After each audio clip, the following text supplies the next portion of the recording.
Mutton கறி குழம்பு எப்படி பண்ணுறதுன்னு பார்க்கலாம்.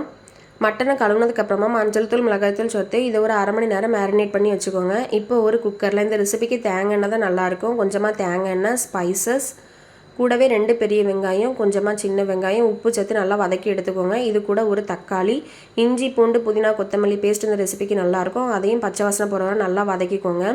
ஒரு கொத்து கருவேப்பிலை, ஒரு உருளைக்கிழங்கு, மேரினேட் பண்ணி வச்சுருக்கிற மட்டன், கூடவே வறுத்து அரைச்ச மட்டன் மசாலா, இதையும் சேர்த்து நல்லா பரட்டிக்கோங்க. இப்போ இந்த கறி வேகிறதுக்கு 1 கப்பு தண்ணி ஊற்றிக்கோங்க.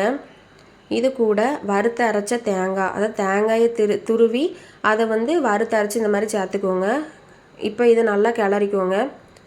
கடைசியாக ஒரு கொத்து புதினா இலை, ஒரு கொத்து கருவேப்பிலை, கொஞ்சமாக தேங்காய் எண்ணெய் சேர்த்து ஊற்றி இதை 7 விசில் வரும்படியாக மூடி வச்சுருங்க. ப்ரெஷர் அடங்கினதுக்கப்புறமா திறந்து பாருங்கள். ரொம்பவே டேஸ்டியான மட்டன் கறி குழம்பு தயார்.